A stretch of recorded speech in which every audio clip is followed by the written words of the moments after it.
Everybody, welcome back to another awesome episode over here at Sojo.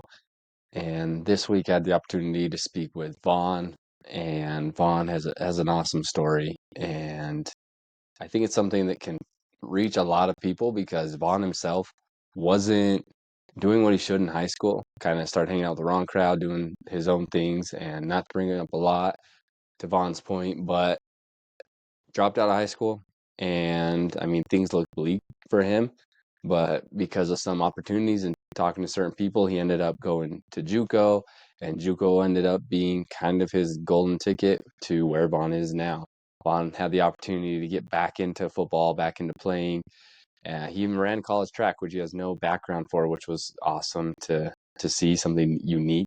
But it just goes to show, like, sports can help in so many different ways. And even if it's not, a straight direct path from A to B, going straight to college, going to the NFL, whatever that is, it still serves a purpose and it can help. And the impact that sports had on Vaughn's life is something that he is definitely giving back in his world of coaching and to those that he has the opportunity to coach and help out and train and mentor, and just a lot of different relationships are built there. So I hope you guys enjoy Vaughn's story, his upbringing, his background, and kind of the unique path that he had, his journey. And it's a journey that isn't over. He's still playing arena ball, still playing professional there, still pursuing his own dreams on the field and off the field with everyone he's there. So without further ado, hope you guys enjoy, and here's Vaughn.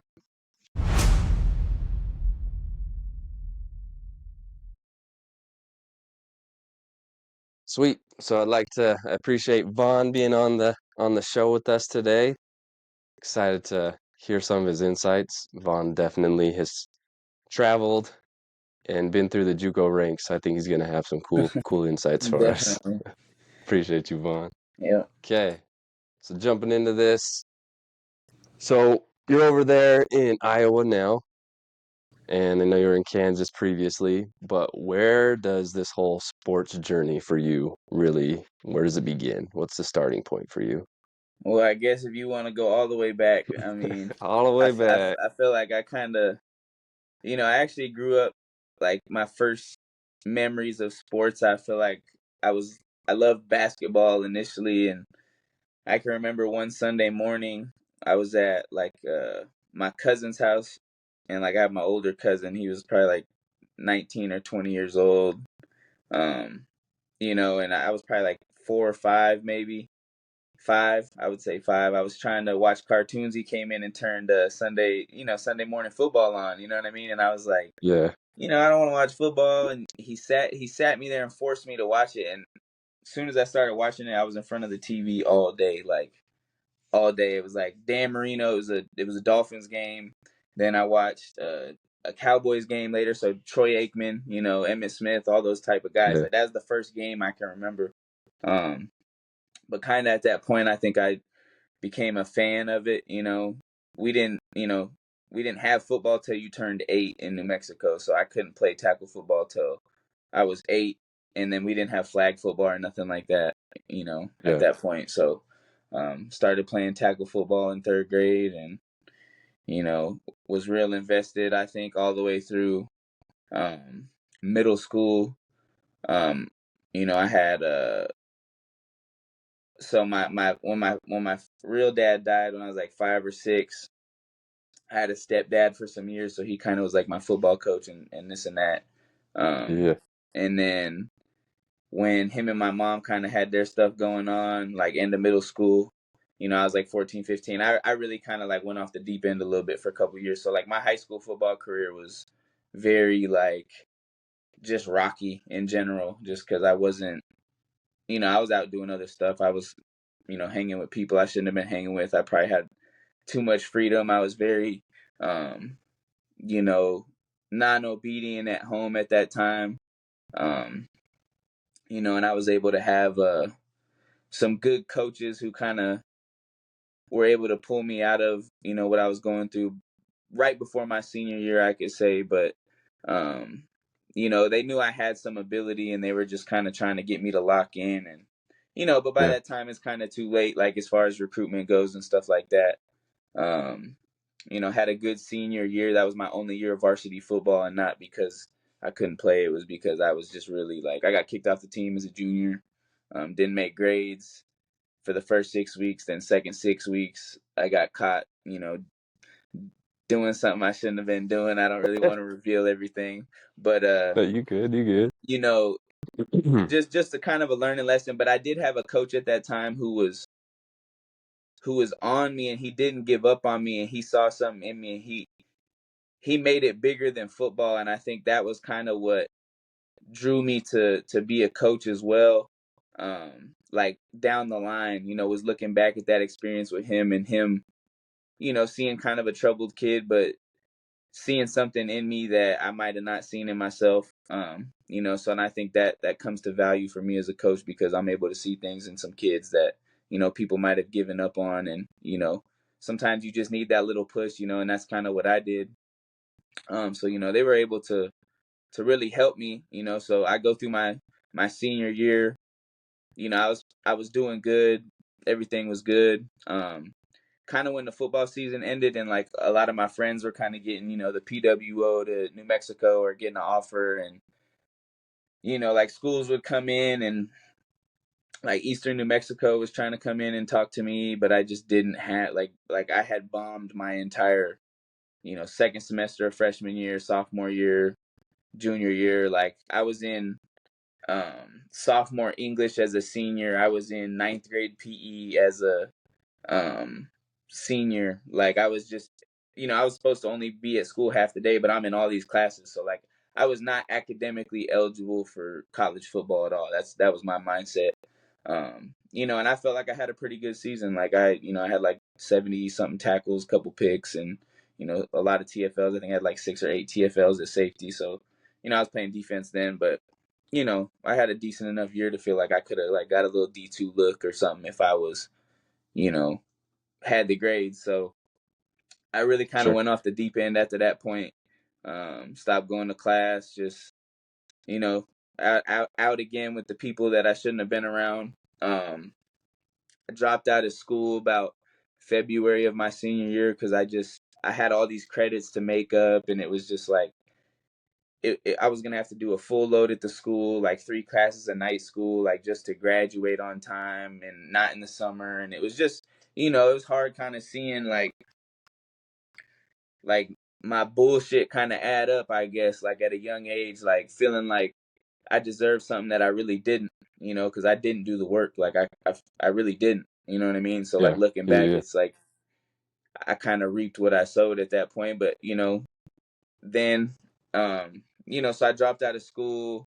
I actually started playing like men's league semi-pro with like some dude who I used to do bad stuff with, right? Like I'm Yeah. in the trenches with it in Albuquerque playing men's league football. I'm 17 at the time. Like I lied on the paper to sign and said I was 18. I was really only 17, so I was out there playing with like a bunch of old dudes. But I was like doing pretty well, and I had a couple guys out there who, like, one guy was like, "Man, what are you doing out here?" And I'm like, I got my GED, like didn't think I could do anything, like I was like, "Man, I'm just out here playing, like, this is just my stress relief at this point, like I'm just trying to get some steam off." Yeah. And we were playing a game, and I ended up seeing this guy who, rest in peace, he actually passed away a couple years back, but he was doing the sticks. He was the chain gang, and he saw me out there. I was walking down kickoff. He went to the same high school as me. He was a baseball player. He was nice. So he ended up going to JUCO. So literally, like, I'm having a conversation with this dude as the ball's about to get kicked off. I'm like 17 playing in some men's league football game. He's like, "Man, what are you doing out here?" He's like, "You should go JUCO." I'm like, "What's JUCO?" I didn't know. I didn't even know New Mexico military was a junior college when it was right down south. Like I just had no knowledge of this stuff. Like, I Yeah. grew up, like my mom didn't know, like no one knew. Like I didn't know I could get into college with a GED. I didn't know any of that. Yeah. So, he started telling me, he's like, in Arizona they got some junior colleges. And so like it kind of just got stuck in my head. Then I go home, I start doing some research, like, looking up like Mesa Community College, Glendale, Scottsdale Community College, and that whole conference. Um, but mind you, at the time, I'm kind of like running the streets and playing semi-pro football. Like I'm not in any sort of shape. Like I was just going out there like off a night of like drinking and doing all sorts of Yeah. stuff and then playing a game. Like I wasn't in no real football player shape and I wasn't playing against no real talent. So, you know, I probably got up to Arizona at like 160, 165 pounds, like trying to play safety. You know what I mean? So my development probably took a little bit. So then I ended up enrolling at Phoenix College, and I actually had to go to a tryout. Like I emailed the coach my stuff, and he was like, "Hey, come to this tryout." Um, so I trained for like 6 weeks in Albuquerque at this facility. Like I had my mom gave me some money to like pay this guy to like just work on like 40 and this stuff. You know what I mean? Yeah. So ended up like actually getting in some good shape in 6 weeks, and like went to the tryout. Like there's 200 people there. At the time, like Arizona JUCOs had For a a lot of JUCO? people wanting to go out there. Yeah, like because it Dang. was in the city. Wow. You would get a lot of Oh, people. I They guess. had like 200 people at this Hmm. tryout, and like soon as I ran my 40, the coach was like asked me my name because I really just trained for that. Like I didn't train like a lot of football type stuff. I just worked on my start and being explosive because I knew that would kind of get me a look. So that coach asked me my name. Ended up having a good trial, having like a pick and one-on-ones and some other stuff. So then we were waiting like by a door, like in this hallway. It was like 200 people waiting, and like the coach walks out. He pastes like this paper to the door, and it was like it only had like 18 names on it. Like it wasn't a lot. So like everyone's rushing up to it. You know what I mean? Like looking to see if their names on. Dudes getting pissed. Like walking out like mad, angry, and I'm like, I just waited for everybody to go. You know what I'm Yeah. saying? Because I was kind of like in my head, I'm like, if I don't make this junior college team, like I needed to do something else probably. You know what I mean? Yeah. So I go look up at the piece of paper and like my name was on the paper, and I was just like, damn, okay. Like then I had to go to this meeting with the coach. He kind of gave us a whole breakdown and whatever, but ended up playing there for 1 year. I actually ended up like not even playing in any games. I just practiced and kind of like was trying to save eligibility and just kind of like develop a little bit. So like I just used a little redshirt year. Like I was like the 3 on the depth chart. Like I just Yeah. I wasn't built out yet how I was supposed to, and I was still trying to play defense at the time. That's what I So was gonna say. You're still yeah, playing I was still defense. playing defense, and they had put me at like an outside linebacker, and I was doing linebacker drills. I'm probably like 180, 185. Just just out there kind of getting roughed up a little bit, to be honest with you. Yeah. And I think you just kind of stick with it if you love it. And obviously playing in New Mexico, growing up, the speed is a little bit different. The competition level is a little bit different. So adapting to playing with a bunch of dudes who've been there, kind of done that, and like I will say, like people get junior college messed up, like because you'll go to a junior college practice and you'll see better talent than you see at a lot of Division I schools, but these dudes just have something wrong with them, whatever it is. So end up I was struggling at the time living there because I had like an apartment. I was trying to work a job at a bar, and it was just you know it was a lot, man. Like it was non-scholarship JUCO, so like food, everything's on you, and you know Was that doing that like Arizona for a setup? year. Yeah, It's yeah. So just it's like Cali in non-scholarship. that sense. It's basically just like Cali, yeah. But I at the got you. time, it Okay. was Okay. cheaper to live in Arizona, so it wasn't that extreme. But it Yeah. was tough, man. Like you eating ramen and chicken nuggets, and you just trying to kind of get by, and it's not that hard when you're that young. You don't need a lot. Like my apartment at the time was like $330 a month or something crazy like that. Um, so, which is insane. You can't even find anything. You can't even find a room for that. But yeah, ended up like kind of staying that whole year. In the spring, I started getting some offers, and I knew I had to graduate with an associate's degree to even think of going back, like going anywhere, like a university, like D1, D2. And I was just kind of struggling in class. Like I had probably like 18 credits, and then I had like some NAIA schools coming in, like just like throwing some money at me, trying to get me, and I ended up just kind of like feeling like I was done with the lifestyle of like struggling, like working and then going to practice and going to class. Like I didn't want to do that for another year. And like after that spring ball, like I felt like I did enough to kind of be like the one, or at least in the mix to be the one. And I was kind of just like in that two role, like, so I probably felt some type of way because I actually at that point was really working my ass off. Like end of spring ball, like I had like the third fastest 40 on the whole team. Like I ran like a 4.45 flat, but there was only like two other dudes in the high 4.4s. Like, Yeah. so, I trained hard. I did everything. Like I benched like 225, like 13, 14 times into the spring. Like I was probably like up to like 190, 195. I was solid, grinding, but just, you know how it goes. Sometimes you get some guys that they're a little more political towards and stuff like that. So didn't get a lot of opportunity there, but yeah, I ended up signing to Southwestern, and I'm still playing defense at the time, honestly, which is crazy. Like I don't know why I didn't try and make a switch earlier, because I wasn't great in pass coverage. I think that looking back, like that's something I could say. Like I could fit the run, but I just wasn't. I didn't have the hips to be like a cover guy. So Yeah. I'm at Southwestern. That first year I started like 4 games or so. Ended up getting hurt, tearing my meniscus.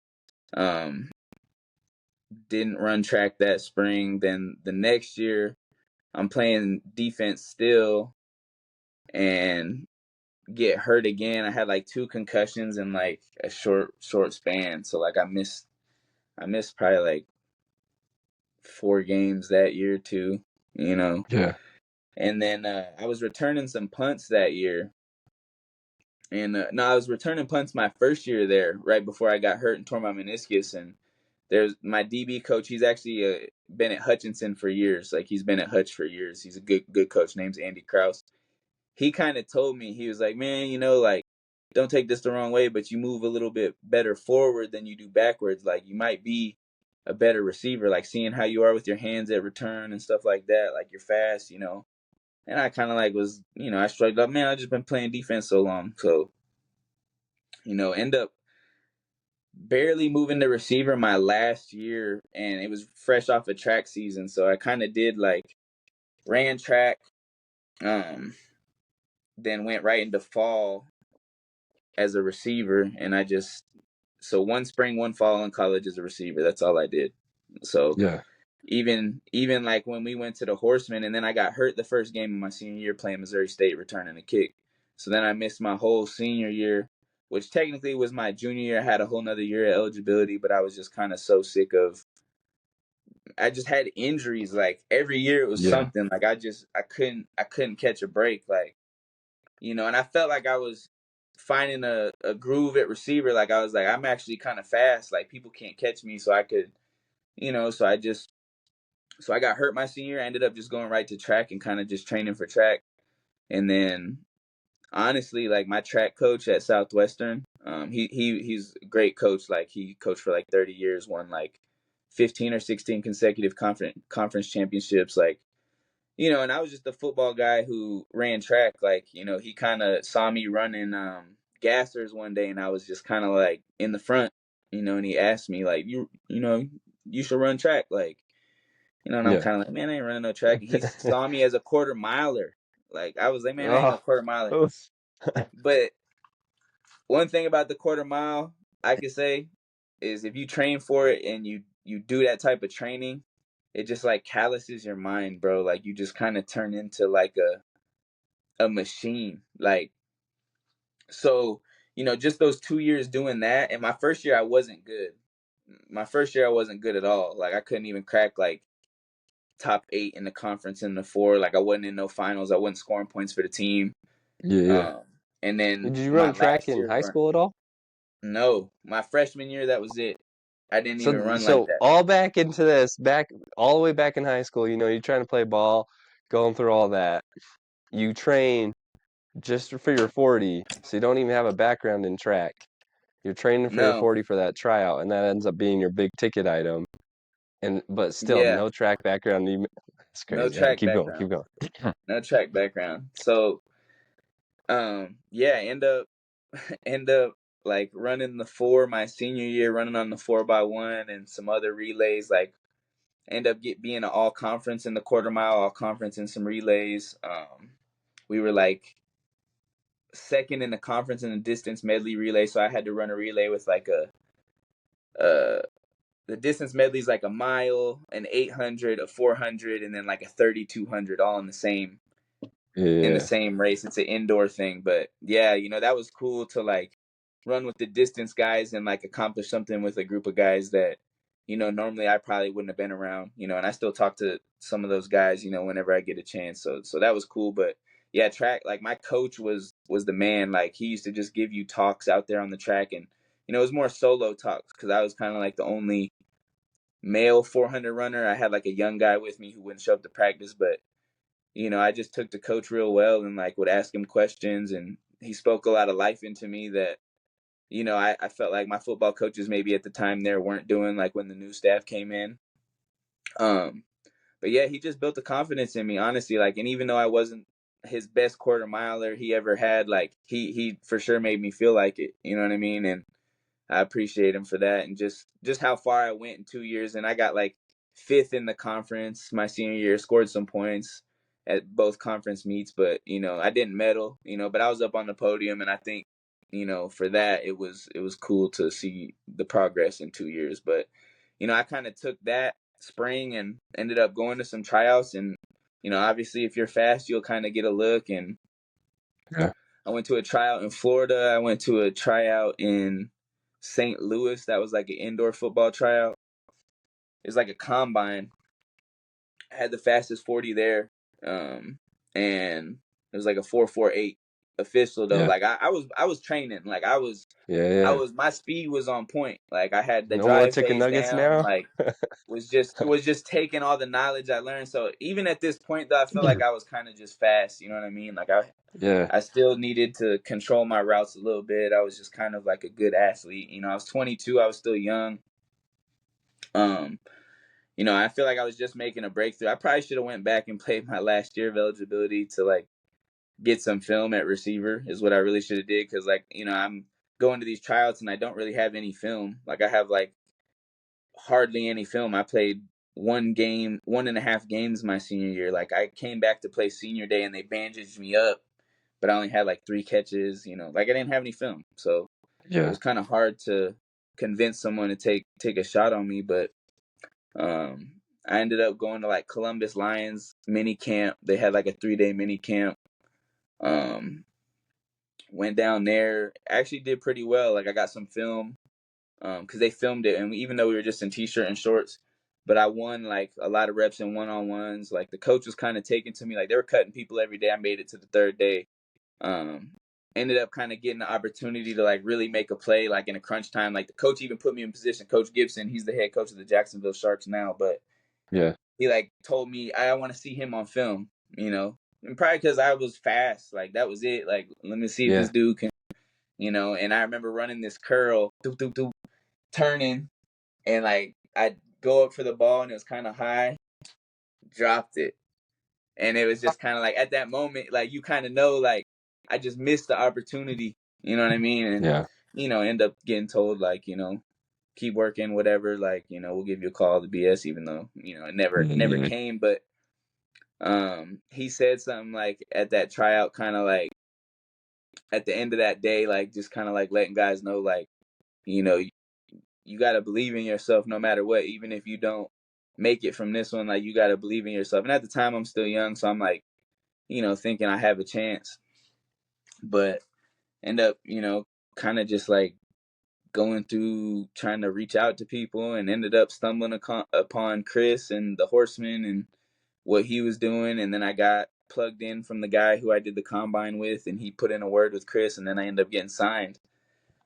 So that was like really my first real opportunity, you know what I mean? Like it was for probably you Yeah. two and quite a Yeah. few of us others. And obviously we know kind of how that season went, and that was special. We were able to go 13-0, win a ring, and I think everybody was able to get solid film and make a good highlight tape, which is what we all kind of were there for, on top of the relationships we built, and just being a part of a 13-0 championship team, like at any level. I think that's special. And I always look back at that, and I'm grateful for the experience. But, even then too, I felt like I was wasn't like as good of a route runner as I am now in my older age, because I was still kind of learning the position. But, Yeah. I was able to get enough film to get signed by the sugar schools, so that was good. That next year I was able to do that and move on up. And actually that was kind of right when I started my junior college coaching career, was right after that season with the Horsemen. Yeah. I got involved with the Gila River thing and the Hohokam Junior College Athletic Conference. And Coach Felker, who's a legend in the Arizona League from Mesa Community College, was able to send hundreds of kids Division I and, do all that stuff. So I was able to start coaching at that point and, kind of giving back to the kids, while I was still kind of chasing mine, which was cool. And, kind of knew that coaching was for me, even though I coached high school the 2 years. So in 2017, this is a cool story too. So that coach that I told you kind of saved me in high school. Yeah. My first year out of college, that fall, I moved back to Albuquerque. I ended up coaching for him. He had just got a head coaching job at Highland High School in Albuquerque. And I went back really solely to coach for him because I felt like, not that I owed it to him, but like I just, like he did so much for me, like just pulling me out of a dark place. Like, so I think like a lot of my style of coaching is kind of came from that, like seeing, being able to recognize when a kid is kind of going through a hard time and be able to kind of pull them aside and have those conversations. But yeah, so I ended up going back and coaching for him. That was my first year coaching, and then coached high school that next year. And then it was the next year was the year with the Horsemen. And that next fall was my first fall coaching junior college. And then did that for 2 years there. We won 2 conference championships, didn't lose a game, was able to send a few kids D1, D2, NAI, get kids opportunities, which is really, the best thing. But all at that time, I was still kind of playing too, which is crazy. So like 2020, pulled my hamstring with the Sugar Skulls. They canceled the season because of the COVID anyway, so it didn't matter. 2021, I had an agent at this point. Like I had this dude. He was like a legit agent. He was Martavis Bryant's agent, and I don't know. He just kind of like liked me, but Yeah. he was putting me in front of people. Like he got me opportunities. Like a lot of people wonder how I got more opportunities after kind of like the Horsemen. It Yeah. was it was just because this guy saw something in me to kind of put me in some positions. So like he ended up trying to get me signed by the Massachusetts Pirates, the Philadelphia Soul, but I was like working at the time. It just wasn't lining up, and I just wasn't down to leave. But in 21, I had just got the head coaching job at Salt River to Yeah. take over a program because Felker and them had went to Garden City. Um, and he had called me. The agent guy called me, right, and he said, "Hey, I got you a contract with the Duke City Gladiators." He's like, "Just go out there for a couple days." He's like, "Just to keep your resume up to date." Like he didn't even like intend on me playing a game. He was like, "If you're not gonna play this year, though, you just need to go do this for 2 days." So I ended up listening to him and going for 2 days, which was a waste of time because I had a teaching job. Like I had no intention of playing. I just went because this agent told me like you need to go just so you keep your resume up to date, and it really made no sense. But I ended up going, and then I was playing semi-pro in Arizona just to kind of stay in shape. Then I ended up being the head coach of Salt River that fall, and I think that was such a great experience for me, just to be able to lead a group of guys at a young age. But I think they took to me really well, which was awesome. And obviously, like I tried to do a lot for those kids. I took Sean up to Weber on the visit when you were there, and you helped me with doing some of that stuff there. And I just tried to treat all those kids like that. You know what I mean? Like just be that coach that probably I might not have had at certain points in my life, but I did have at For other sure. points. And just show them you care. I think that's the biggest thing. Like, and even with my group right now, like just showing them that I care about them. I think that's, as a coach, some guys get lost in the X's and O's, and some guys get lost in this kid can't do this kid can't do that. But when you just like show that you believe in someone, you'll be surprised at what they could do. You know what I mean? So I think for me as a coach, that's been big. But yeah, I ended up having a successful season, turning an 0-9 program into 6-3.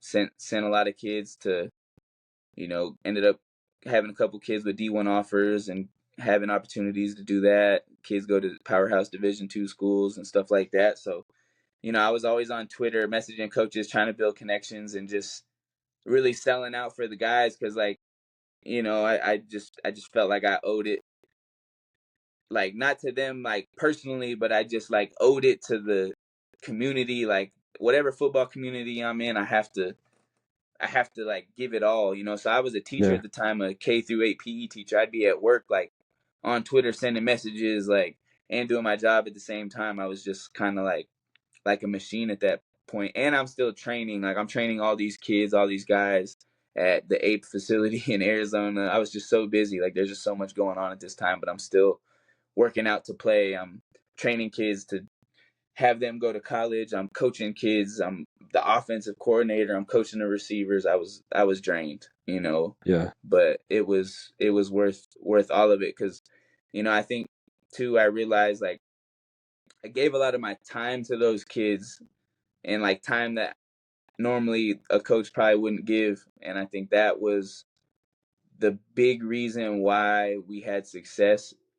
Like my first year as a head coach was not because I knew what I was doing. By any Yeah. means did I know what I was doing, but I just showed love, showed the kids I cared, tried to do the best I could, and they always played hard for me. They played hard for each other. They didn't question, the situation. We was practicing on a terrible practice surface, but those kids showed up every day because I had a healthy football environment. So that was great, and I learned a lot from that experience. I learned a lot of what not to do, um, and it's funny because I actually did get a call from Garden City right before the 21 season, asking me to go out there like in July, like end of July, and I was already like did summer camp with these kids at Salt River. Like felt like I had a good team, recruited this team. Yeah. I just owed it to them, so I didn't go. I just didn't go that first year. I said, I got to stay with them for this year. Like if the opportunity comes back around in December, like that's different. So I ended up having a successful year with those guys, sending some guys to some good schools, guys graduating, getting degrees now, a couple years down the road, which is great. A couple of them still playing and, other guys still chasing it. And, it's great to see. So like I've had, guys, move up to professional and stuff like that too, which is awesome to see. But, um, you know, like that group of kids really meant a lot to me. It was hard to leave them. And then, I get the call kind of from Garden City to, at the time I interviewed for the head strength and conditioning coach job. Yeah. And during those years from 2017 to 2022, I was training. Like I was doing a lot of training. Building up a resume, was able to learn from Maurice Green, who was the fastest man in the world. That's part of the other reason I probably learned some stuff too.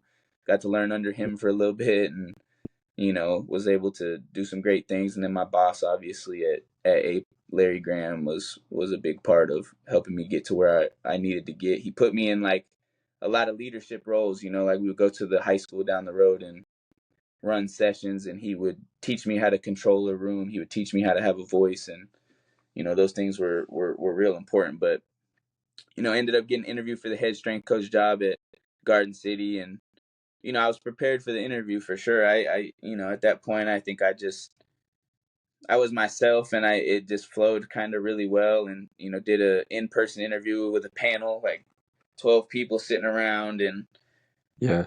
just kind of was myself, honestly, and um, ended up getting the job. And they had intentions. The football coaches, they were gonna let me coach football, but this is how they were getting me a full-time position.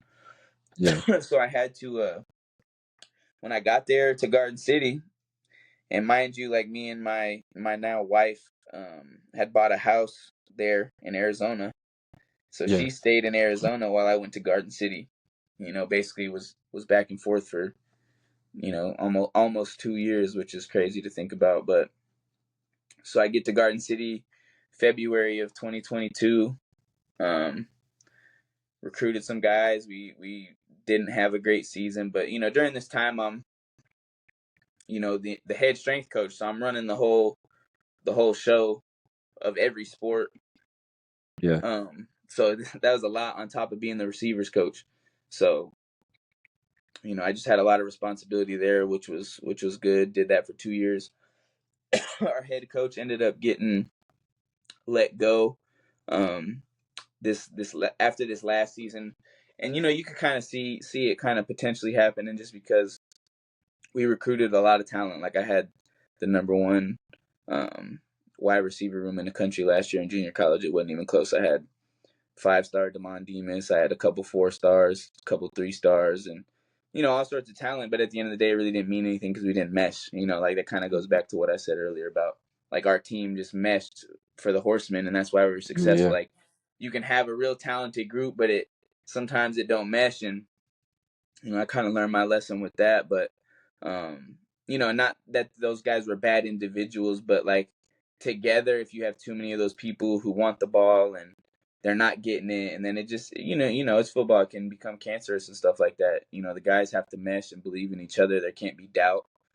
It's a team sport at the end of the day. So I think that was the reason for a lot of our for a lot of us not having success last year. But yeah, so head coach ends up getting fired, and I actually ended up getting interviewed for the head coaching job, even though I kind of knew we weren't going to get the job. And I wasn't worried because I had a job still at the school. Yeah. As the head strength coach, I just knew I was going to lose my football money, which really wasn't a lot. But yeah, so he ended up getting fired. I get interviewed for the job, don't get it. New guy comes in. You kind of see the writing on the wall of like, the place is going through a transition. I'm not going to stay in the middle of nowhere in Garden City, Kansas. It's kind of time to part ways. And I was about to get married in January. Knew I wasn't moving my wife out there just to be the head strength coach. And it was just time to go. Like I wanted to coach Yeah. football, and I was throwing my name in the hat for a couple other college jobs, junior college head coaching jobs. So I actually ended up having 3 interviews this last off season, which didn't get any of the jobs, but it was cool to just The to experience, at least. interview. Yeah. Yeah, like I know what questions they're asking. I kind of know what they're looking for. I mean, you ask them for feedback and stuff like that. So I got interviewed for Garden City, Ellsworth, and then Minnesota West. So all junior colleges. It was cool just to get interviewed for head coaching jobs. And not that I'm necessarily obviously ready for that again. But I always try and throw my name in the hat for a situation I feel like I could have a shot. Just Yeah. because I have been a head coach before, so I kind of somewhat know what it entails. And I think after this experience here with Coach Stroh, who's the best to do it at this level, I think I might be able to throw my name in some hats again down the road. But so I ended up leaving Garden City, and then man, it was kind of rough for a little bit. I almost got a job at Austin P. I almost got like some other jobs, and I actually put my name in for a couple high school head coaching jobs and didn't even like get interviewed for it, which was kind of strange, I thought. Yeah. But still a young coach, you know what I mean? Like I think at the end of Yeah. the day, like I've been coaching since 2017, but that's still not that long. Even though I've had some good experiences, been some places like as well as anyone, you kind of gotta you gotta have skin in the game before you get those opportunities to maybe get the chair or even be a coordinator. And obviously at every level you go up, you realize how complicated it really is and how much work it really is. So I think as far as the junior college level goes, though, I've been in it long enough to kind of understand the ins and the outs. And so I kind of got put on to Iowa Western, and obviously now at this point I've kind of climbed from an Arizona non-scholarship to a good scholarship JUCO in Garden City. And I did play 2 seasons in Garden City with the Southwest Kansas Storm. So at this time I'm still playing too, which is insane. So- And that was probably that probably when I was really developed. I think like that season in 22. I only played 4 games, but I had some good stats for 4 games. I had like 3 touchdowns off 12 or 13 catches, but like I had some big catches. Like I had a pretty solid year for 4 games. I got hurt my foot, and ended up missing the rest of the season. But that was their best season that they've had up until this point. So that was fun to be a part of. But yeah, so end up getting out here, getting an opportunity here at Iowa Western, and I'm grateful to be here. I've been here since beginning of March and went through spring ball, and now we're going through summer camp, and still have the opportunity to help a little bit with the conditioning and doing the run and stuff like that. So coaching the receivers as well, and been able to bring in some good players that can help us, and hopefully we'll make another run. That's kind of the goal right now. But it was a blessing to even be put in this position because obviously you don't get coaching jobs off of filling out applications. You kind of get coaching jobs off who you know and people putting in the Yeah. word for you. So Iowa Western had their receivers coach job open for a while, like since very end of the season, actually middle of the season, because the guy ended up having to leave for some personal reasons. So he didn't even finish the season with them last year. They just went without a receivers coach. So then Right. I don't get hired till March. So they even went through the whole convention interviewing people and kind of just, didn't find a guy, I guess. And then my head coach from Garden City was real good friends with Coach Stroh, who's the head coach here at Iowa Western, and put in a word. And then the DB coach here at Iowa Western, who actually just took a job at Cincinnati as a QC and safeties coach. He knew my DC from Salt River. They played high school together. So he Oh, asked my dang. boy about me, and it was like two good references. So then they were like, okay, like this is the guy, and then obviously they had caught word of like what I was doing at Garden with the strength and conditioning, and probably just doing some good things in that aspect, being able to recruit, and because that's our lifeline too as coaches. If you can't recruit, you're kind of useless at the same time. So during that time of just being in junior college, I was able to build good connections and random places. Like where Yeah. Rashad's from in Miami. I've had a few kids from Miami Northwestern, Miami Central, It that don't whole little matter. circuit, and he Yeah, yeah, kind of yeah. put me onto it. He's like, "Hey, Vaughn, you need to go down there and find some kids." And Rashad was a good player too. He had the joystick, Yeah, so I'm for like, sure. Yeah, "Yeah, the these wiggle, kids down man. here got to be able to make people Yeah. miss." So you know, end up going down there a lot, and that's where Sean was from, and some other guys that I've had. So yeah, it's been cool, man, and just looking back at all the kids I've been able to help in such a really a short time now that I say it, in this kind of timeline. But, Yeah. you know, being a guy who was in junior college 10 years ago to now being, a coach at one of the top junior colleges in the country, seeing where my journey was, GED, not graduating and going the JUCO route at the time. And it's thinking it's the worst thing ever, now on the back end and where I'm at, like everything that happened to me, I think makes me the coach I am, and the just having the ability to do what I've done. I think like, and not as like saying I'm the greatest coach ever. I know everything. I know all these drills, and no, like I'm not. I'm not that. Yeah. But I feel like by being a good person and just striving to be the best, and giving the guys my time and putting my time in on the film and all that type of stuff, like giving effort, at the end of the day, that's what matters, and that's what they'll see. They're not going to Yeah. see, oh, he's got the best drills in the world, or he's doing this, he's doing that. They're going to know that coach cared about him. So for Yeah. me, that's the biggest thing, and I'll continue to do that. And I'm glad to be around coaches who feel the same way, and like seeing Coach Stroh these last few months, like he's back to back national champ. Like he's built this program at Iowa Western, and he's a great coach. He's a great leader, and he kind of lets his coaches coach, and I think that's awesome. So I'm excited to be here and see what we could do this year, and hopefully win a national championship. Because for me, that would be super special, just to kind of even be there. Honestly, like everything I've been through Yeah. to this point, like it's just a great opportunity, even at this level, to do that. So No, no, no, that no makes doubt. complete sense. And I mean, I think that's the cool thing, and that's kind of part of the reason I even started this whole Sojo, sports our journey onward, because I think if you look back, not enough people look back at where sports really got them. You talk about your high school experience and, hanging out with the wrong crowd and doing things that now you look back at and you're like, dang, why was I doing that? But at the Right. same time, sports ended up being the gateway that still got you somewhere. Like you didn't Yeah. end up following that path long term. That it No was those doubt. connections through sports. Some guy on the chain gang. Like that's crazy to think about that. That You kind of just pass some information on to me, just starts that information that you jump on the internet, start searching, go JUCO, and it's a cool experience, and I love that you're still in JUCO. I mean, you're a guy that went through JUCO, it's still in JUCO, and you're helping out these kids because to your point, like these are legit athletes. It just maybe it was grades, maybe it was something, just mistakes that they made. They're there for a Right. reason. It's not that they're bad people by any means. No. JUCO is a chance for them to get things figured out so they can hopefully do in a sense what you're doing. Like you've used Yeah. it as a platform to get somewhere else. So I think that's cool. Yeah.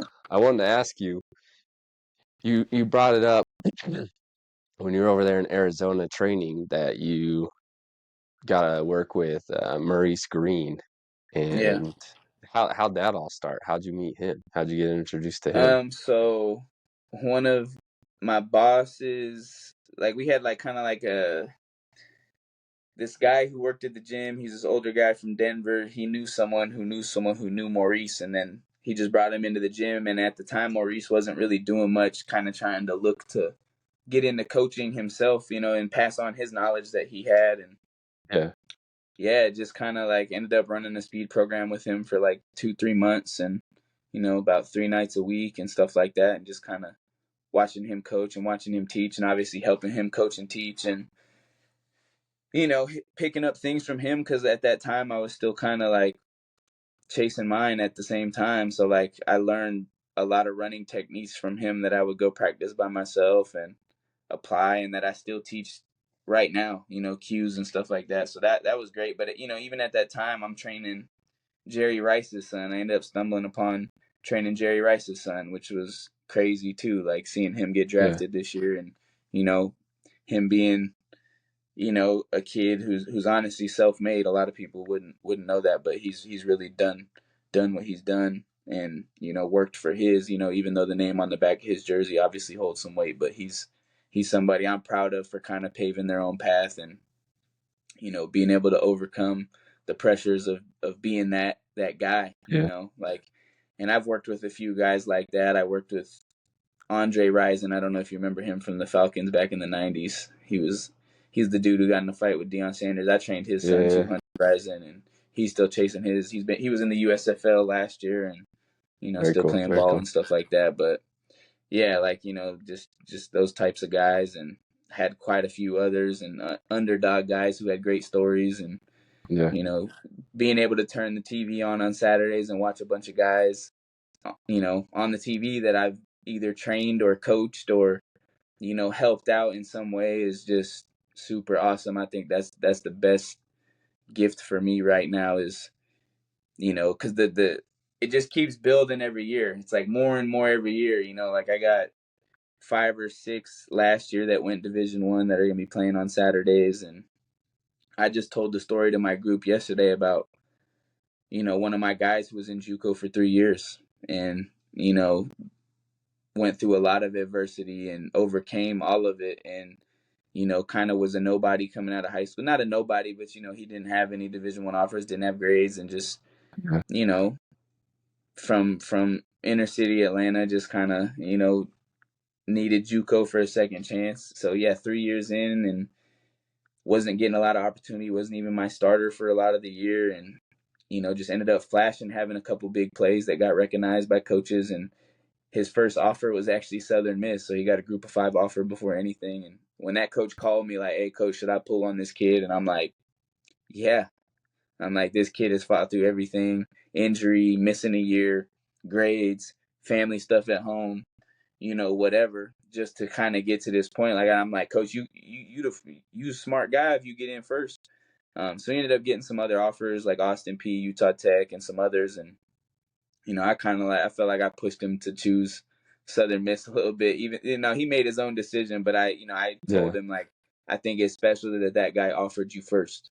yeah, Like, for a guy like you who people ain't really believed in you. You know what I'm saying? Like, I think that means something. Like, to me, that means something. As a yeah, coach, like, I'm gonna protect that coach because he was the first one to come in. And it's high level. Like, you're looking at the schedule, they play Ohio State week 1. So, Yeah. Ohio State at Ohio State. So you think of things like that for a kid like that, an opportunity to go do that. Like, I'm going to be locked in and glued to the TV when that day comes. So, just stories like that, man. And, even another kid I had he's at Valdosta State right now.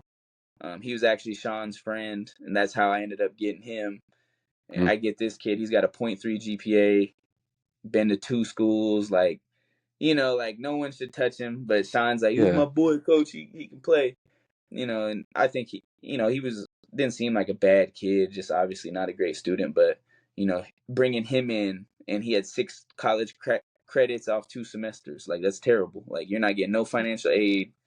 You got to work to even get back to get any of that. Like, we can't put you on scholarship because you're all, ended up, him being able to graduate and go Division II. And, he's at Valdosta State now. So he graduated with an associate's degree. That's a kid who probably wouldn't have done anything if, Yeah. in my opinion, because who else was going to touch him, So Hmm. just being able to help kids in that sense and help them kind of resurface their dreams and vision, and, put them in a position to succeed. I think that's the key, and I think that's my purpose. I feel like God puts you in positions to help people, and, a lot of people are chasing money, but I feel like I'm chasing purpose. So for me, it's about that, you know what I mean? And I Yeah. think it'll continue to be about that. Even if I get to a point, obviously, where I'm getting a lot of money to do it, I think it will still always be about that. I don't think it'll ever change for me.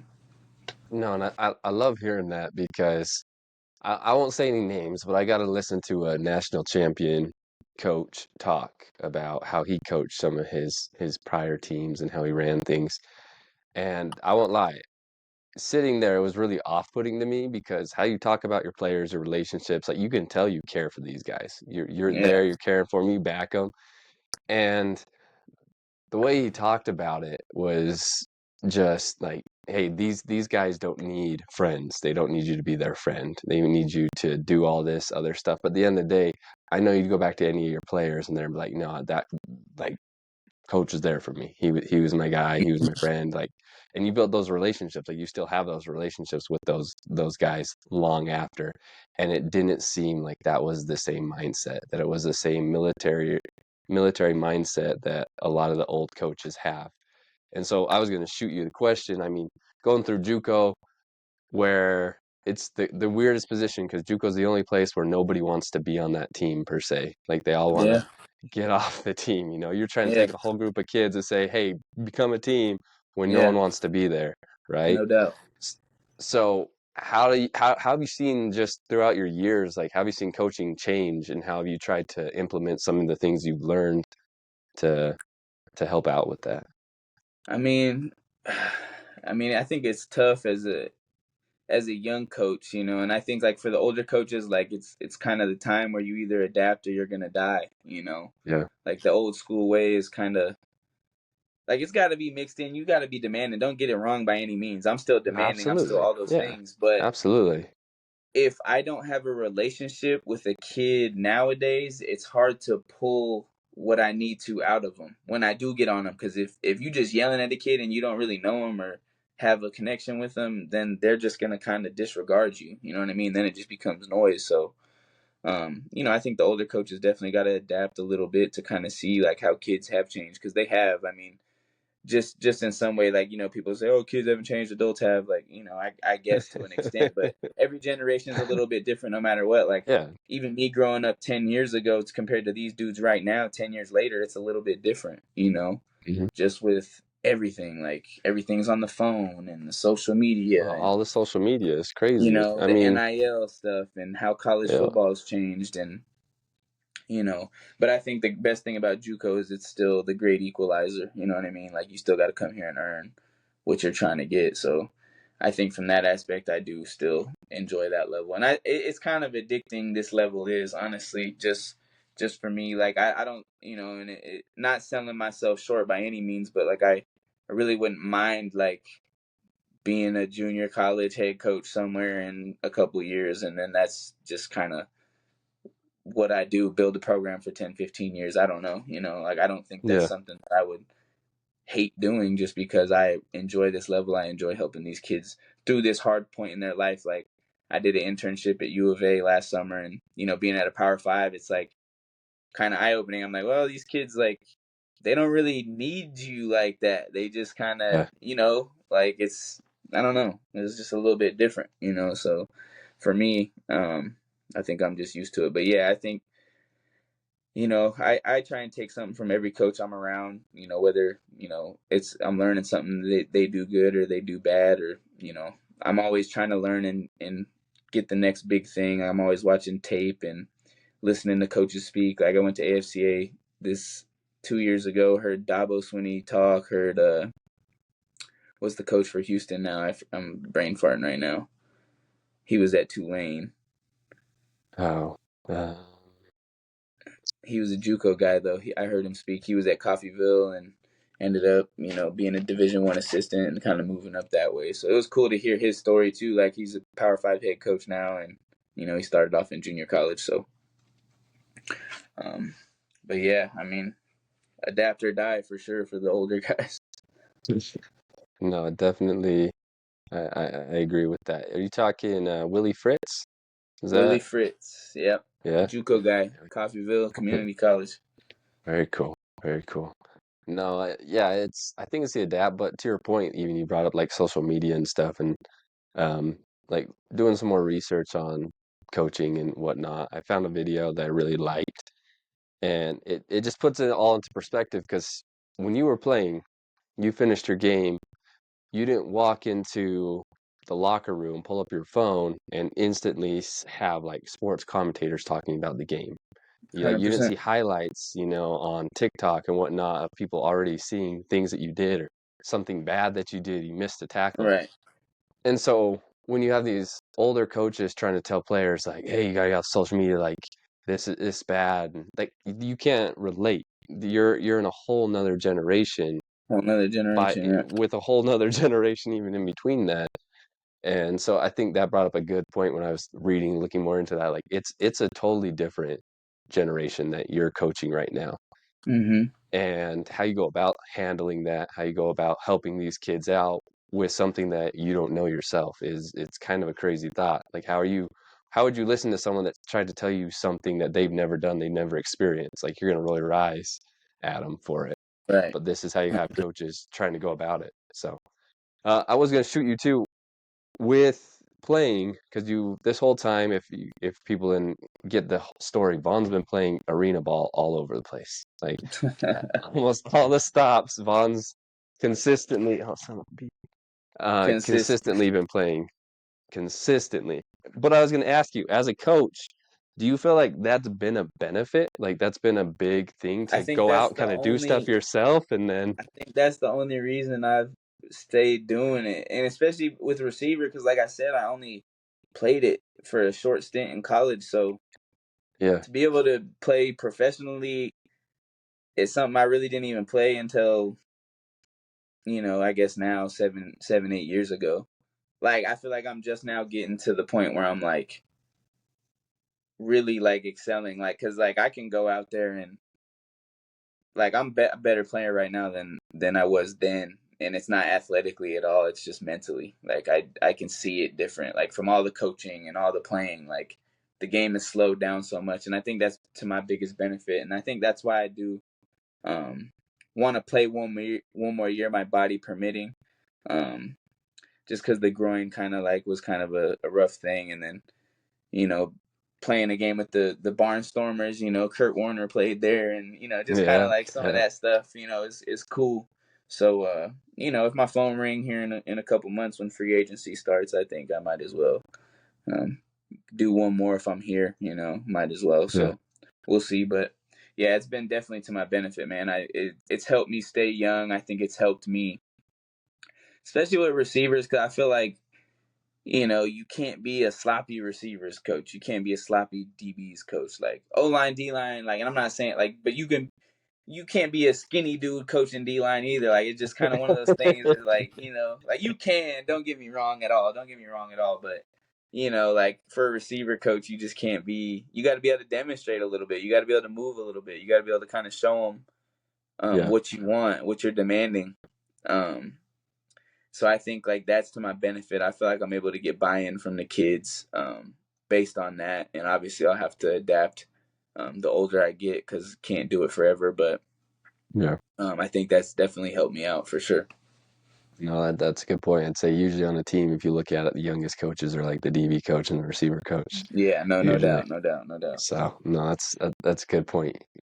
And you haven't lined up against anybody out there at practice? Haven't tried to put the Nah, moves on not since anyone? I was at Garden City. I used to do a little bit at Garden City, but nah. I'll occasionally like run routes with the kids. Not really since I've been here. I'm just kind of to a point where I'm like way older now, and I just don't need as Yeah. much to train. Like I'll go run routes twice a week, um, like 8 weeks before the season, and that's kind of how I prepare. Like, and then I just train normally in the gym, Yeah. footwork and stuff like that. But I don't try and demand as much from my body as I probably did 5 years ago, training wise, just because it's how it gets when you get old. You can't just maintain lifting all that heavy weight all the time and Yeah. that type of stuff. So No, just makes trying make to makes sense. maintenance more.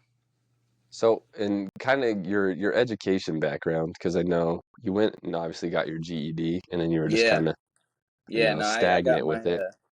yeah. No, then I went to junior college. I didn't finish my associate's degree, so that's part of the reason I went to Southwestern was because the coach said all you need is 24 transferable, even though you have a GED. So I was like, oh, 24 transferable? Like I was at like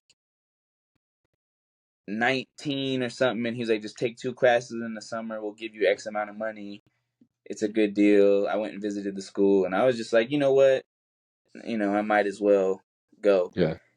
And then I ended up having a coach I knew at New Mexico Highlands who I was talking to for a minute, and I just ended up kind of not really wanting to go there because it was back home, and I just didn't feel like being in New Mexico was a good thing for me. So I ended up, just going there and graduating with a bachelor's degree in physical performance and sports studies. So just kind of, was getting into what I wanted to do. I kind of always, I knew I wanted to work in sports in some aspects, I think, and training was always a great outlet for me once I got away from the people that I shouldn't have been around doing the things I shouldn't have been doing. So Yeah. I learned to deal with a lot of my stress and anger and frustration when I was young through training, and I'm able to put passion into that as well. And I think that's been the best thing these last years is I've been able to do both sides of it, and that's kind of unheard of for a lot of people. I've been able to be a strength and conditioning coach and a football coach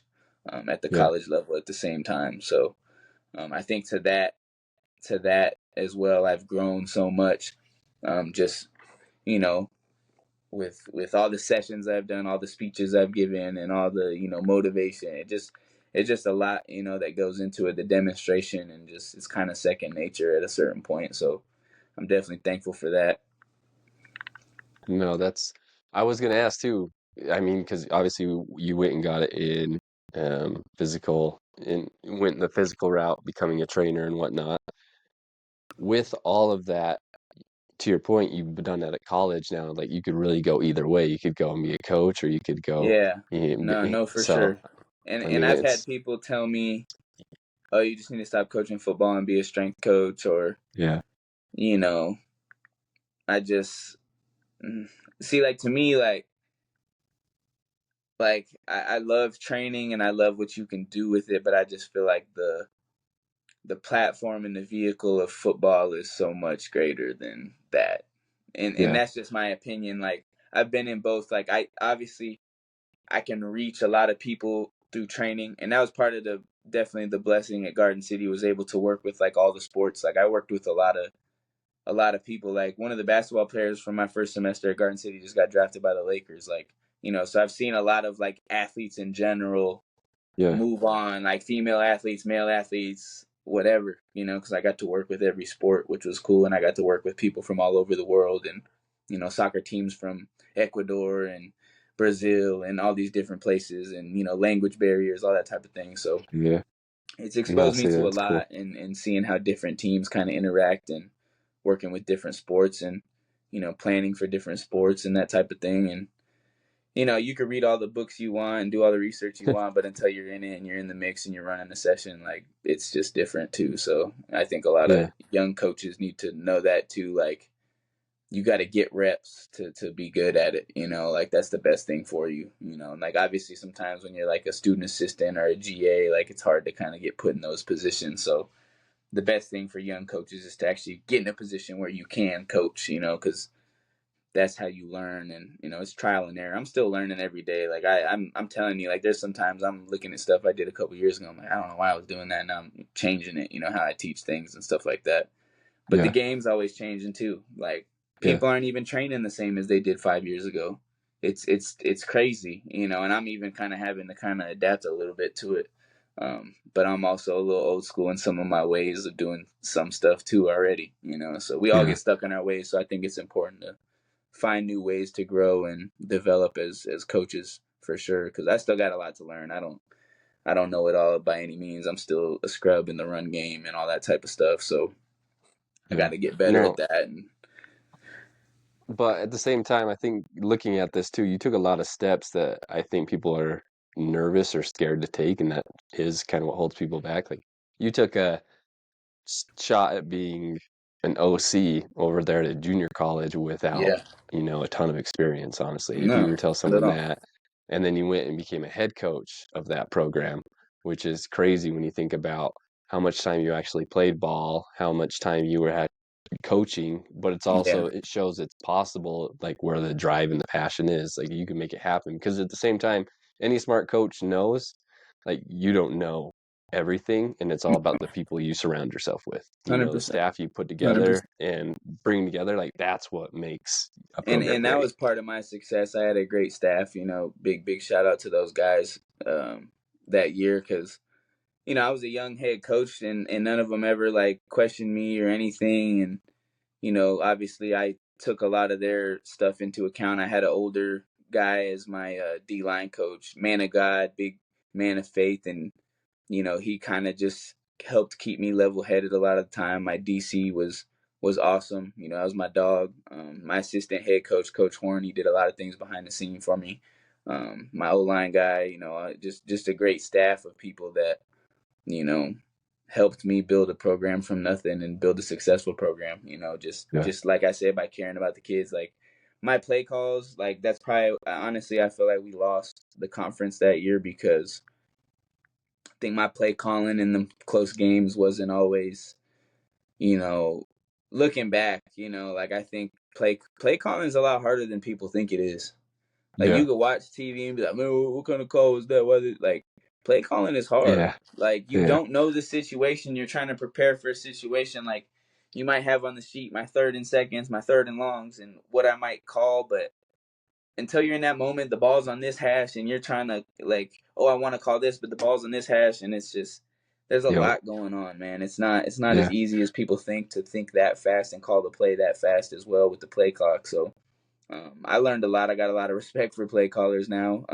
Oh yeah. Don't Oh know yeah. if that's something that's for me. Honestly, I think I can do it to some degree, but I think as far as like the run game and the offensive line and the fronts go, I think I still have a lot to learn about that. Like I think the pass game and that type of stuff, I have enough knowledge of, but you know the trenches are a whole nother story. So I've been trying to develop a little bit. Actually the other day was thinking about going and sit in the offensive line meeting just to kind of, just sit in the back and be a fly on the wall and see what I Yeah. could pick up. No. Because I obviously I mean, think if you want to be a head coach, you got to know as much as you possibly can. So yeah. No, and I think that's true. You got to know everything, but it's also that staff, and that's one thing you bring up. If I could have every crazy fan just sit in the press box with an OC and a DC, and to hear why they're calling things and how they pre-call out what's going to happen, where the hmm defense is going to roll to, like you would just be shocked that you can see an OC call the perfect play, hmm but it's just not executed by his team. He literally right, say, "Hey, this is where they're gonna know defense rolls," and calls it all pre-snap, and you're just staring there like, "What just happened?" And sure enough, they do it all, and it's misses the block here, running back stepped the wrong way, quarterback throws the ball short, whatever it is, and then it's like, "Oh man, that was a stupid play. Why did we call that play?" crazy. Crazy. It's a whole nother level. I I just almost can't watch football with regular people because there's just so much they a don't hundred understand. percent, They hundred don't percent. understand. I Like it gets appreciate you annoying. saying that. Like, you know what I mean? Hmm. Like I'm just like, It's hard to just sit and watch a game. Like I'll hear it with my old man, and he's going off on, oh, why are we running right down the middle again on another 3rd and 1? And I'm just sitting here, just biting my lip, biting my tongue, like, oh man, I can't. No, that's funny to hear. I feel the same way. It's yeah, and you look at it differently too, because I think a lot of people watch it in, in the sense of entertainment, and yeah, you're kind of watching it. Sure, like you want to see certain things, right? Oh, that was cool, but it's also you have a lot more understanding of the strategy behind the game and like why they're doing certain things, and you're looking at little nuances, a receiver step, or like, oh, that was interesting how he kind of made a break yeah, there. Like, why did he do that? And so there's a lot more that you're thinking of than just, hey, first down. 100%. So, no, I get that. I get that. It's cool there for sure. But last question I got for you, Vaughn. I wanted to ask you real quick some just rapid, I guess a couple just rapid questions to kind of help people out. So got a list here. Let's pick out. Let's go with this one All right. because you've been in JUCO, and I think you probably experience a lot of this. But what are your thoughts on the role of mental health in sports? Man, it's honestly, I think it's pretty big. I think, that's why it's important to kind of like have those conversations with each kid at some point. Just pull them in to make sure they're fine. Like Brendan Rice. I don't know if you saw the guy who just passed away. He played with him at Colorado. The kid from Texas A&M Commerce. He ended up killing himself, committing suicide. But it was Dang. Brendan's like best friend. And I remember they were on break from Colorado, and Brendan brought him to the gym, and I trained him. And like, you're just seeing the kid like this Yeah, dude was laughing at everything. He was so high energy. Like, and I didn't know the kid. I trained him for one day, yeah, but even like kind of following him and Brendan's friendship, like those years, and then just seeing that the kid ended up, kind of taking his own life is just, you gotta make sure even the ones who seem okay are okay. You know what I mean? Like these kids go through a lot. It's a lot of stress, and even dealing with not playing, or I'm on the bench, I'm not the guy getting the reps, like that can kill somebody's confidence. So like I think it's big to make sure everybody stays locked in, even when it's not their time, and just kind of help them through that. But yeah, man, it's big. I mean, I think even for coaches it's huge. Like I went through a lot last year, just as far as when we got fired basically, and I didn't have a job for some months because I thought something was just going to happen right away. I almost got this job, almost got that job, feeling like I might be out of the mix. Like it might be over with. I might just try and figure out something else to do. Like maybe this isn't, in the cards right now, or I might have to take a year off, or, but I think in the back of my mind, I always knew that it was for me in some sense. Like I knew it. I think it was hardest to just have like the big platform I had taken from me, yeah, and then to just kind of not have anyone to work with, and like realizing that the kids really gave me energy and gave me life just being around them every day, because when you're so used to that, and then you don't have those relationships anymore, and it's kind of gone for some months. It was hard even for me at that point. So, I think coaches too and players for sure. I think mental health takes a toll on you in sports during the season, and it's a rough business for sure. So no, I totally agree. I appreciate it. I actually heard a coach say recently he thinks the most important attribute or thing that a coach can have is just treat their athletes like people, hundred just percent. treat them like a people. So, okay. Let's see. Yeah, that's a good one. So, how do you stay motivated during setbacks or injuries? Ooh, I mean that's tough because I mean for the injury thing, obviously just kind of went through one. Um, in March, pulling my groin, and it's funny because the guy called me, right, the head coach, general manager of the Omaha Beef, and this is a championship team. They went undefeated. Like, they ain't lost a game Yeah, now, and it's they won it. Yeah. 700 something days. So, championship program, historic program. They've been around for 20 years, and great ownership group. So I hit him up when I first was coming out here to kind of let him know, like, I'm a local guy, whatever. It was right after their first game, so he called me that Monday. So I had ran routes in the morning with the quarterback coach at Iowa Western, just to kind of, because I was like, I'm staying ready just in case. Like I said, my 2 days a week, I got to run routes. So Yeah. I ran that morning. I went to lunch, kind of had a BS lunch in the calf, like fries and a burger. Dude calls me like when I get back to my office, and I'm like, hello. I answer the phone, I'm like, hello. This is the head coach, and he's like, hey, you can be at practice tonight. Like, receivers are messing up. Like, you come in, you win one-on-ones, you got a spot. Like, you come on a waiver today, you win one-on-ones, you got a spot. And I'm like, yeah, I'll be there. But I told him on the phone, I was like, man, I just ran this morning, like, just ran routes this morning. He's like, man, ain't nobody trying to hear that. So it's like 1:00, like, practice is at like 8. I'm trying to kind of scramble to, like, prepare my body to go through an entire padded practice. Like, I'm jumping in the Yeah. mix, you know what I mean? Like, not really prepared, honestly, like, because I was already not really in great shape. I was just trying to run a couple days a week. And so I show up to practice, boom, we warm up, and he's like, kind of like, he's being live, like, somebody going home, like, because it was me and another receiver there. The dude was from, he had just got cut from the UFL, like Houston Gamblers or something. He ended up playing DN for him. He was like a bigger dude, but he told us both, like, you guys win one-on-ones, you got a job, like, someone's going home. So boom, first one-on-one. He had talked in the meeting how no one was winning on the post. I like the post. So I was like, okay, first one-on-one, I'm gonna run a post because I know how to win on the post. Like, they're not gonna think I'm fast because look at me. B, I can win on the post. Like, I'm just confident win on the post. So boom, I run in high motion, boom, kill this dude on the post, touchdown. Coach is kind of going crazy. Like, oh, new dude's doing what I'm asking. Boom, second rep, I run a dig, boom, kill the dude on the dig, catch. Then he's like, let me see one more, Vaughn. Boom, go in there. I run a sail route, so an out route, like high motion, dive the dude in, get out my break fast, boom, catch. Tommy's throwing me the ball, Tommy Armstrong, so he's, good Yeah. quarterback. So I Yeah. go 3 for 3 one-on-ones, like, killed him, honestly. Like, it was too easy. Like, it was just hitting, you know what I mean? Boom, we get in the Yeah. team. I hadn't been drinking water. I run a hitch. Feel like just this pop, like, felt it like a big burst of heat, like, right in my groin.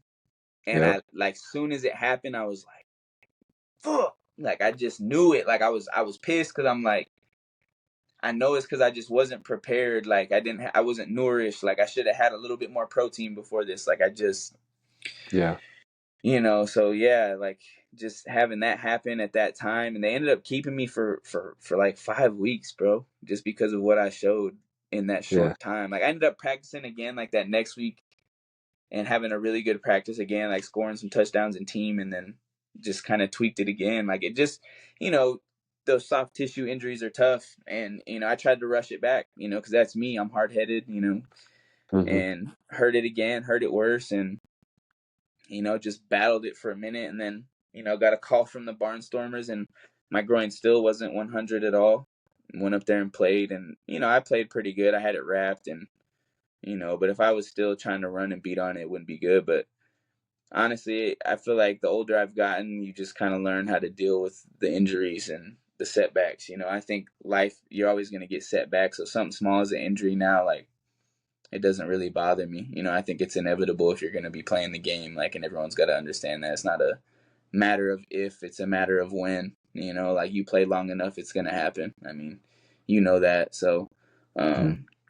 for me, I think this next year, I just want to be, the injury kind of made me learn, like, now in my older age, like, I have to be even more prepared, so I think that's something that even just in this last few months has taught me. So, I'm still learning as an older athlete, I guess. And I think that's part of what keeps me still kind of wanting to be in it, is just the ability to keep learning to pass it on to other people, and kind of knowing, like, mentally what it does to you. And you just kind of got to do what you can. Like I was still going to the gym and working around and, probably doing a little bit too much, trying to run too fast and whatnot. But, you just got to Yeah. try and stay locked in best as possible when the setbacks come. And, even with my job last year, that was a big setback, but I just, kept believing, kept fighting and showing up every day. I think that's the most important thing.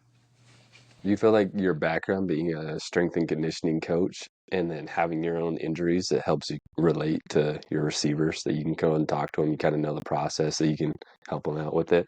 Oh, I think 100%. I mean, I kind of like know like what to do to kind of prevent these little things, like you got to you got to spend time on your body, man. And I Yeah. tell the receivers, like, it's harder when you get older. You got to take care of your Achilles. Like, you got to do these isometric holds on your tendons and stuff like that because, like, you get older, your body breaks down more, your tendons are weak. And, there's certain exercises that I feel like, are meat and potatoes exercises, but they're staples. As much like new stuff as they come out with, I still think there's certain exercises that, obviously nothing bulletproofs you, but those are the movements that I feel like have helped me. So, I pass that along to the guys for sure.